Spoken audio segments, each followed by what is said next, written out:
정치권 상황에 하이킥을 날리는 속 시원한 정치 토크쇼 거침없이 하이킥. 오늘 하루는 좀 특별히 시간을 더 늘려서 특별판으로 진행합니다. 손님도 늘었고요. 장성철 공론센터 소장, 장윤선 정치전문기자 나오셨고요. 네, 안녕하세요. 네, 안녕하세요. 오늘의 특별 게스트 뉴스 하이킥 최다 출연 1위 김종대 연세대 통일연구원 개공교수 나와주셨습니다. 감사합니다. 네, 또 불러주셔서 감사합니다. 네네. 오늘 그 거침없이 하이킥은요 본방송으로 지금 2부 쭉 털어서 가고요. 그 다음에 그 유튜브에서 하프타임을 세 분과 조금 더 깊이 있는 이야기, 조금 더 속 시원한 이야기 듣는 시간 갖도록 하겠습니다. 자, 아무래도 이 양평 고속도로 이야기를 할 수밖에 없는데요. 앞서 뉴스 신세계에서도 이야기 쭉 팩트 체크를 좀 해봤는데, 자, 이제 좀 정치적인 의미 행간을 좀 읽어봐야 될 것 같아요. 팩트 체크는 했으니까. 여당에서는 민주당이 가짜뉴스, 괴담, 똥볼, 민주당이 그렇게 표현을 하셨어요. 김기현 대표가 미국 가시면서 똥볼 이렇게 얘기를 하셨어요. 좀 방송 용어를 좀 써주십시오. 예. 네, 따옴표입니다. 예. 따옴표. 김기현 대표님이 그렇게 말씀을 하셨다라는 예. 거고요. 야당에서는 김건희 로드 게이트다 이렇게 주장을 하고 있습니다. 세 분이 보는 이 논란의 본질부터 좀 말씀해 주시죠.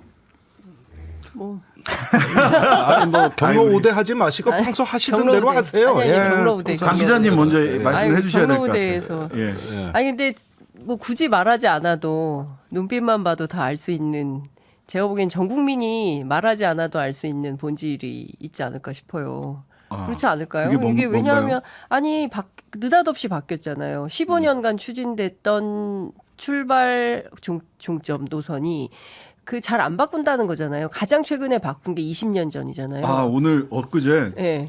그 또 국토부에서 예. 보도 자료로 예. 20년 내에 한 뭐 몇 군데 바꿨다 이런 거를 냈어요. 14건. 예. 예. 근데 여하튼 14건. 뭐 굉장히 자주 있는 일은 아니라는 거고, 중간중간에 선형 변경은 할 수 있다는 거예요. 이를테면 가다 보니까 산을 도저히 뚫을 수 없어. 그러면 돌아서 가고, 뭐 하천을 어떻게 할 수가 없어. 환경 문제가 있어. 뭐 이렇게 하면 할 수 있지만 길을 완전히 다른 길을 낸 거잖아요. 그런데 거기에 대통령 부인인 김건희 여사 일가 친척의 땅이 있다. 그것도 축구장 5개 정도 넓이에. 그리고 제가 물어보니까 아파트 2,500에서 3,000세대 딱 들어가는 사이즈라고 하더라고요. 축구장 5개면. 개발하기 딱 좋다. 뭐 이런 얘기들이 나오는 거거든요. 그렇기 때문에 제가 보기에는 누가 봐도 본질은 거기에 있다. 그렇지 않고서는 이게 설명이 잘 안 된다라는 거죠. 왜냐하면 지금 많은 기자들이 주말 사이에 팩트 체킹 굉장히 많이 했고, 네. 정부 여당이 주장하는 것과 사실과 다름이 속속 확인이 좀 되고 있지 않습니까? 그러면 느닷없이 15년 만에 왜 이거를 강상면으로 바꿨는지, 그 본질이 뭔지를 사실은 대통령실과 국토부가 적극적으로 설명을 해야 된다고 생각합니다. 네. 아니 뭐 7월 7일 날 그리고 7월 9일 날 연속해서 국토부에서는 보도 정정 자료라는 걸 내기는 했습니다. 예. 어떠세요? 장 소장님. 대통령 처가 일가의 땅이 그 지역에 없었으면 과연 이렇게 노선을 변경을 했을까? 그리고 노선이 변경한다라고 한 이후에도 이런 논란이 있었을까라고 생각이 들기 때문에 이 사건의 본질은 어쨌든 대통령 처가 일가의 땅이 거기에 있었다, 있다. 거기에 특혜를 주는 것이 아니냐. 그것이 논란의 본질이라고 생각이 들어요. 그러니까 네. 국가가 제대로 형성된 이후에 어떤 야당이 의혹을 제기했기 때문에 이렇게 사업 자체를 무효화하고 백지화시키는 사례가 있었느냐. 그것과 관련해서도 우리가 좀 짚어보고 생각을 해봐야 할 것 같은데, 네.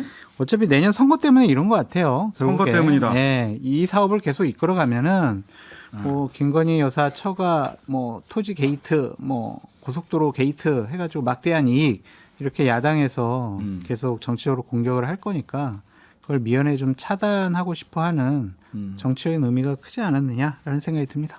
네. 김종대 교수님. 예, 앞에 뭐 본질에 대해서 많이들 말씀하셨는데 솔직히 말해서 이 배경은 아직까지는 제가 잘 모르겠습니다.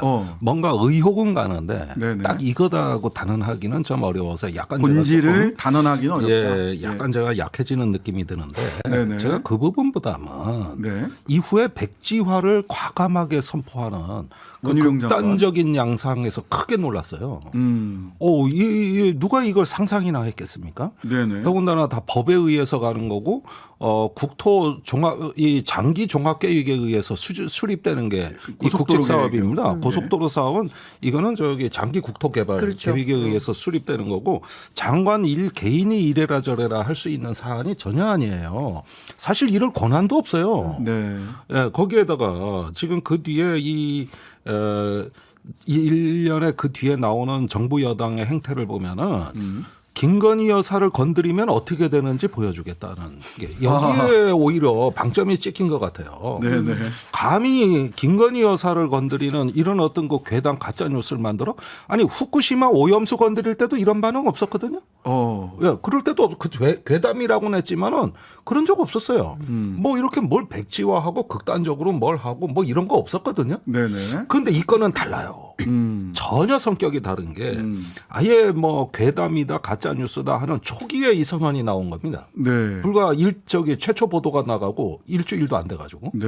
예, 그러면서 그 지금 모든 책임은 이제 민주당의 가짜 뉴스로 인해서 양평에 이제 이 수건이 고속도로가 없어졌다. 고속도로 이거 백지화 된다는 얘기 아닙니까? 네. 그렇게 되니까 지금 지역에서는 다 민주당의 책임을 묻는 분위기로 또 돌변하고 있거든요. 네.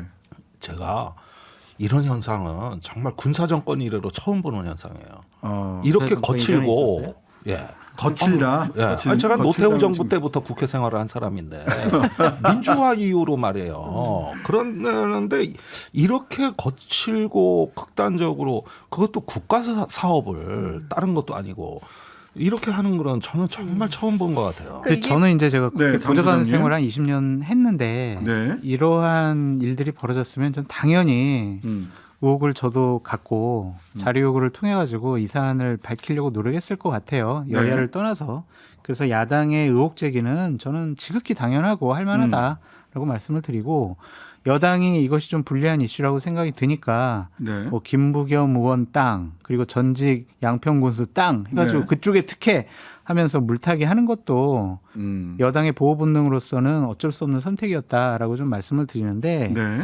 어쨌든 저는 이거 정치적으로 보는 게 뭐냐면 문재인 정권 하에서 네. 여러 가지 국민적인 의혹과 야당의 문제 제기에 의한 여러 가지 일들에 대해서 비상식적이고 비합리적이고 좀 억지스러운 해명과 방어를 한 일들이 많이 있었거든요. 네.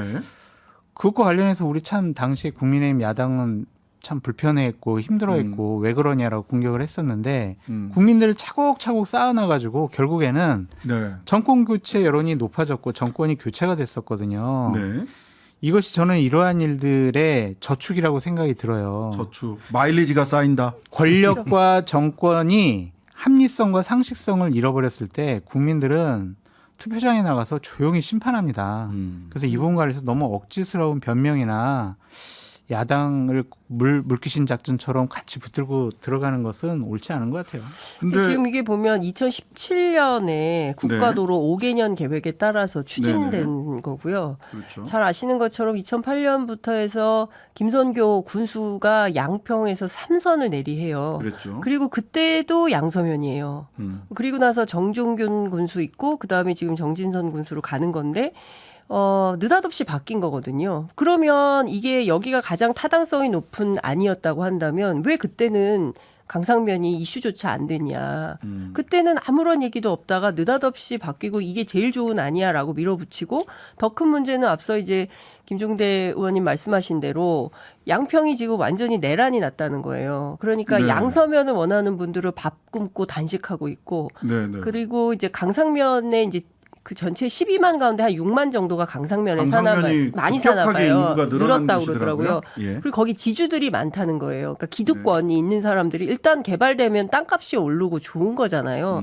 그러니까 왜 이걸 반대하느냐 하면서 여론이 이제 완전히 두동강이 나서 싸우기 시작한 거죠. 그러니까 완전히 원희룡 장관이 백지화를 선언하면서 정치적으로는 양평이 두동강이 나가지고 군민들끼리 싸움이 나버린 이런 상황이 돼버린 겁니다. 그 보니까 그 예타 통과 앞두고 원안 종점 땅 258평 전 군수가 민주당 양평 전 군수가 땅 샀다. 네. 요거는 국민의힘 쪽보다는 조선일보에서 단독을 하면서 아니, 계속 그 그쪽에서 기자가 아주 유명한 기자죠. 예, 저도 봤어요. 네. 최은민 기자, 네. 지난번에 기획군신설 맞아요. 그쵸? 그분이에요. 예. 네, 그분이시더라고. 예. 양회동 양회동 기획군신설 그- 이야기하셨던 분, 그분이 또 직접 가서 사진도 찍어오고 이렇게 하셨던데 이분 조선일보 기자가 아니에요. 그렇죠. 조선 CS.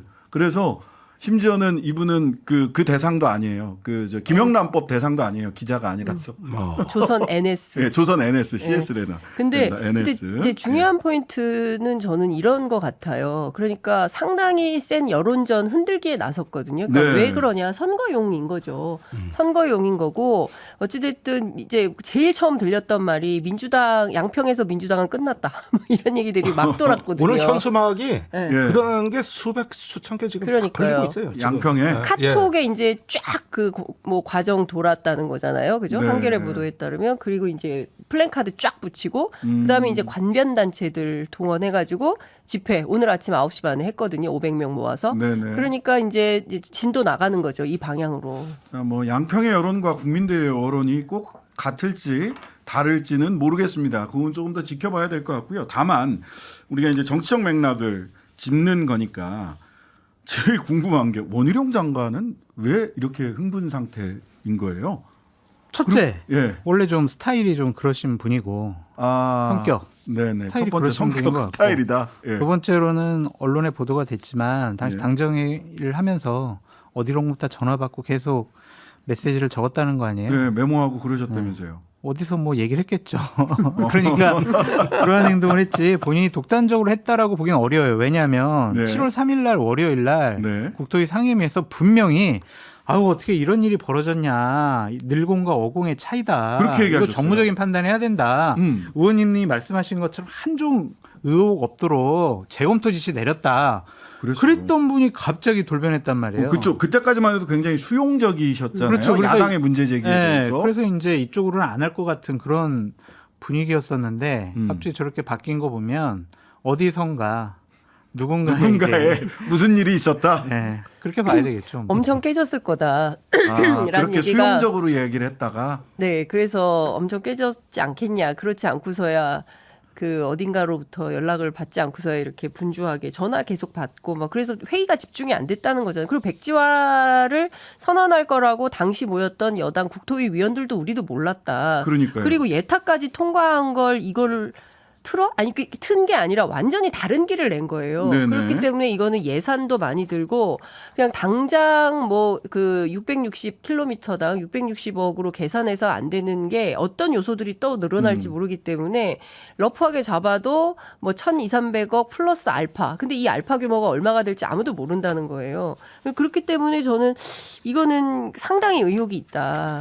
그 국토부 7월 7일자 보도 참고 자료에 따르면 늘어나는 총 사업비는 140억 원, 시점부 증액 비용 82억 원까지 포함을 해야 1,000억 원이다. 종점 바꾸는 데는 140억 원밖에 안 늘어난다라고 국토부에서는 이야기를 했습니다. 다만 강상면으로 가면 원안보다 교량이 16개, 터널이 8개가 늘어난다라는 그렇죠. 것도 이게 지도에 다 나와요. 그리고 일일이 헬마가 다 셌더라고요, 그거를.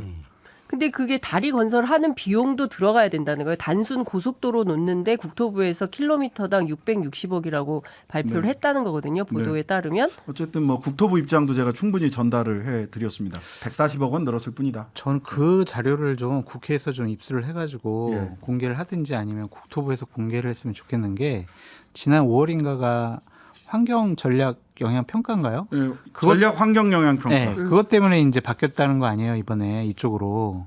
근데 전략 네. 환경 영향 평가서를 제가 결정 내용, 전략 환경 영향 평가 항목등의 결정 내용 이 문서를 네. 있어요? 예, 있어요. 네. 있는데 위치가 네. 단일안으로 올라와 있습니다 여기. 네. 강상면 종점 안밖에 안 나와 있어요. 아니, 그러니까 그것도 이미. 제대로 좀 밝혀졌으면 좋겠어요. 어떠한 판단과 결론이 내려졌는지. 아니 왜 여기 하나 단일안으로 올라와 있는지 저는 이것도 조금 아니 그러니까 이게 처음에 예타가 통과될 때 예. 양서면 하나만 딱 놓고 여기가 좋으냐 나쁘냐 공액수로 하는 게 아니라 수십 가지 길을 놓고 이게 좋은지 저게 좋은지 검토를 한다는 거예요. 그래서 제일 가성비가 좋은 경제성이 높은 사업 타당성이 높은 안으로 양서면이 결정됐다는 거예요. 뭐 그런데 갑자기 느닷없이 강상면으로 바꾼 그 부분에 대해서는 해명이 안 되는 거고 국토부에서는 주민 의견 그리고 교통 분산 효과 뭐 이런 것들을 따져서 종점을 변경했다라고 주장을 하는데 네. 주민 의견과 관련해서도 2021년 4월 30일 날 예타가 통과되기 직전에 주민들 의견을 들어요. 그때 강상면으로 바꿔달라는 요구는 없습니다. 네, 없는 예. 것에 대해서 예. 그 국토부에서 또 보도 정정 자료를 냈어요. 국토부 냈는데 보도자를 아예 갖고 오셨네. 갖고 왔죠. 양평군에서는 서울 양평 고속도로 타당성 조사를 협의하는 것을 통해서 종점 변경을 원하는 양평군의 국민들의 의사를 수렴을 했다라고 써 있습니다. 근데 그 시점이 언제냐? 2022년 7월 국민의힘 군수 취임 이후입니다. 요때 바뀌었다고 해서 문제가 되고 있는 건데 요때 의견 수렴했다 이렇게 나와 있어요 또. 그래서 이거는 국토부에서 뭔가 이게 해명이 안 되는 시점에 수렴을 했다라고 얘기가 돼 있어요. 예. 뭐 대략 팩트체크했고요. 뭐 설명 불가 사건으로 가고 있어요. 설명 불가 이거는 왜 바뀌었는지. 이건 뭐 진상 규명하려면은 이건 뭐 감사원 검찰 다 투입해도 모자랄 판이에요. 또 지금. 누군가가 이제 내부에서 진술을 하고 증언을 하고 그렇게 했으면 좋겠는데 일단은 국회에서 양평군과 국토부에서 서로 주고받은 문서가 있을 거 아니에요. 네. 그 문서를 좀 처음부터 쫙 받아보면은 사건의 실마리가 좀 풀리지 않을까라는 좀 시계열로 생각이 쫙 들어요. 보면 되죠. 그러니까 사실. 국토부에서는 아니 양평에서 먼저 문제 제기했고 요구한 거야라고 하고 있고 우리 지금 언론에 알려진 것에 의하면 국토부가 먼저 가서 야 이거 좀 바꿔 이런 거 아니에요. 안 내봐요. 뭐 네. 이렇게 얘기를 했다고 그러더라고요. 그러니까 어디가 말이 맞는지 어쨌든 문서로 다 근거가 남겨져 있을 테니까 그거부터 확인했으면 좋겠어요. 자, 그 원희룡 장관 왜 이러냐 사전 교감설 비슷한 어디선가 누군가에 무슨 일이 있었다라는 짠가? 추정을 하셨는데, 근데 이제 그 김건희 여사 일가의 땅을 사전에 뭐 조금이라도 인지했으면 장관직을 걸겠다, 정치 생명을 걸겠다 이랬는데 네. 한준호 의원이 지난 국감 때 그걸로 한 10분 가까이 질의응답을 했기 때문에 이 정도면 알고 있었던 거 아니야? 근데 본인 주장은 라는 그때는 의혹이 나온 거 있는 네. 거죠. 근데 예. 이제 그 원장관은 그때 이 도로 관련은 아니고 토지 형질 변경과 관련된 질문이었기 때문에 관련성이 없다고 생각했다라는 거예요.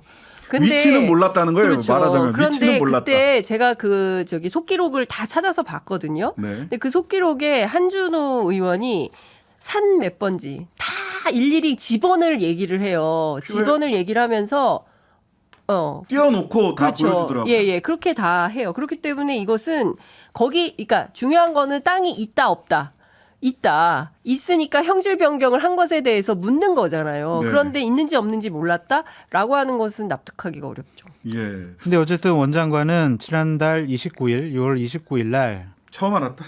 김두관 의원이 질의서를 보내와서 실무부서의 보고를 통해서 처음 알게 됐다라고 계속 주장을 하고 있습니다. 근데 실제 이 토지 형질 변경과 관련해서도 문제가 많은 게 임야로 됐던 걸 대지, 창고 용지, 도로 막 이런 걸로 변경을 해요. 그래서 여기에도 혹시 무슨 위법성은 없었는지를 꼼꼼하게 따지고 있거든요. 한준호 의원이 실제로 상속 당시 때보다 땅값이 무려 56배. 그러니까 올랐다는 거잖아요. 한준호 의원이 얘기를 하는데 예. 이거는 이제 전환 신청이라고 해서 산을 대지로 바꾸는 건 사실 굉장히 어렵습니다. 네. 산지법상 검토를 다 받아야 되고요. 네. 대지에서 지목을 바꾸는 거는 상대적으로 쉬울 수 있는데 산을 대지로 바꾸는 게 굉장히 어려워서 산지법의 검토를 받았느냐, 산지법의 절차를 제대로 거쳤느냐라고 하는 것이 한준호 의원의 질문의 핵심 포인트이더라고요. 저희 관련해서 민생경제연구소에서 고발했는데 이게 잘 조사도 안 되고 있어요. 네. 원래 그 연구소에서 고발하는 건 다 무혐의아니에요. 제가 한두 번 본 게 아니니까. 앉은 걸. 왜 하필 거서 고발하냐고 또. 딴 데서 했어야 됐습니까? 했어야 되나? 근데 예. 이제 저는 이 사건을 보면서 국가의 의사결정 시스템의 정상화를 좀 말씀드리고 싶은데 이게 자칫 잘못하면 윤석열 대통령 처가 뭐 부동산 게이트화 될 수도 있다라는 두려움이 있어요. 왜냐하면 대통령실에 지금 민정수석실 없어졌죠. 특별감찰관 없어요. 네. 친인척 관리하는 부서가 없습니다. 네. 근데 윤석열 대통령 처가가 전국 각지에 19만 평 차명, 뭐 실명 이런 부동산이 보유하고 있다라고 국회에서도 지적을 받았고 언론에 네. 보도됐잖아요. 예. 만약 이것이 이런 식으로 의사 결정이 되고 뭐 처음에 노선도 변경될 수가 있다, 가능성이 있다라고 하면 이 김건희 여사 처갓집이 갖고 있는 19만 평. 예, 그쪽 지역에 있는 시장 군수들이 이것을 보고 그러면 저기서 뭐 개발해 달라고 하면 허가 내줘야 되는 거 아니야? 이런 식의 인식을 가질 수가 있을 것 같아요. 그럼 이건 나중 되면은 정말 큰 게이트가 될 것 같아요. 그래서 국민의힘이나 대통령실에서 무조건 방어하고 옹호하지 말고 이 부분 처음부터 좀 친인척 관리 차원에서 제대로 좀 정리했으면 좋겠다라는 생각이 듭니다. 지금 강상면 요 인근이 12,000평 정도. 12,500평. 예. 네. 근데 전체 19만 평. 19만 평이에요? 네. 아. 그러니까 전국 각지에 다 있어요. 19만 평. 예. 지금 나온 건 12,000평. 아니 그거는 강상면 일대만. 네, 강상면 그다음에 일대만 12,000평이죠. 양평 군종에 또 있어요. 뭐 그러니까 전혀 음성, 동해시, 당진 뭐 이런 쪽에도 많아요. 성남, 분당 뭐 이런 데도 있고. 그러니까 양평만 하더라도 공흥리, 백안리, 강상면, 아이고야. 병산리, 교평리 뭐 그리고 또 농지법 위반 의혹도 지금 터졌어요. 아니 농지법 위반이에요. 제가 네. 보기에는 거기 농지가 돼 있는데 직접 가서 그 농사를 김건희 씨 일가가 농사를 지었다는 얘기가 그 없거든요. 어머니 최은순 언론에서. 씨가 실제로 농사를 짓고 있냐? 거기 이제 누가 옥수수 농사를 하고 있어요. 돈 지인 안 받고 소개로. 농사 짓고 있다는데. 예, 그래서 누가 이거 그럼 최은순 씨가 하고 아름다운 있냐? 얘기네요. 그랬더니 그분이 직접 농사는 안 짓는다고 하고 있어요. 그러니까 이게 지금 실시간으로 지금 계속 보도가 되고 있는데 나 몰라라 할 수 있는 일입니까 이게? 그래도 근데- 제가 보수 참칭 패널로서 네. 보수 쪽의 입장을 좀 말씀을 드리면 네. 어쨌든 민주당 의혹 제기할 만한데 그래도 좀 정확한 팩트를 가지고 의혹 제기를 좀 하시는 것이 어떨까? 아니, 네. 정확한 라고 좀 팩트를 생각이 가지고 기자들이 묻고 있는 거예요. 그 답변을 하면 된다고. 자, 생각- 근데 어쨌든 대통령실에서는요. 이것도 참 대통령실에서는 어제 7월 7일 날 오전에는 지역 주민들의 여론과 사업 필요성을 검토해 현명한 판단을 내리게 될 것이다. 라고 해서 백지화에서 물러나는 듯한 태도를 보였는데 원희룡 장관은 오늘 양평 고속도로 재추진 못한다. 민주당에 끌려다닐 수 없다. 이렇게 또 절대 안 한다. 이렇게 얘기를 해요. 아이, 그거는 예. 이거 저 오래 못 갈 거라고 봅니다. 그 입장은. 오. 대한민국이 어떤 나라입니까? 네. 예. 토건복합체의 나라입니다. 토건복합. 미국의 군산복합체보다 더 센 게 한국의 토건족이. 토건복합체예요. 미국의 군산복합체 GDP 6%밖에 안 돼요. 건설 경기 활성화를 위해서 해야 우리나라는 된다. 20%입니다. 20%. 아. 국가 기관 산업이에요. 예. 그래가는데 여기서 이번에 예비 타당성 조사를 통과한 걸 백지화한다는 얘기 아니에요? 네, 네, 맞습니다. 문재인 정부 때 기억해 보십시오. 전국의 그 SOC 예산 늘리려고 예타 면제를 왕창 해줬어요. 맞아요. 그게 수십 건입니다. 네. 네. 그래서 예타를 안 받는 것도 가는 게 오늘날 한국 사회고 예. 그걸로 우리나라 토건족들 또 어떤 기간 산업이 유지되고 예. 일자리 창출하고 교통체증 해소하고 재산 가치 높이는 나라가 이걸로 거의 작동하는 나라인데 네. 여기다가 백지화 내지 취소 그것도 예비 타당성 조사를 통과한 거를 네. 이렇게 되면은 이거는 저기 국가의 어떤 경제 논리에 청년도전하는 거예요. 어떻게 버티시려고 이래가지고 내년 총선을 어떻게 하시려고. 근데 아무리 원장관은 버티기 어려울 거다. 근데 아무리 생각해도 야당이 의혹 제기하니까 무효화시키고 야당이 사과하면 다시 사업을 재개하고 이거는 올바른 국가 의사 결정 시스템이 아닌 것 같습니다. 네. 그리고 이 국책 사업이 개인 알겠습니다. 사업이 아니지 않습니까? 자, 거침없이 하이킥 오늘 본방은 여기까지 하고요. 저희는 잠시 후 유튜브 연장 방송 하프타임에서 못다한 이야기 이어가도록 하겠습니다. 곧 돌아오겠습니다. 잠시만요. 하루 종일 기다려지는 진짜 시사. 평일 저녁 6시 5분 신장식의 뉴스 하이킥.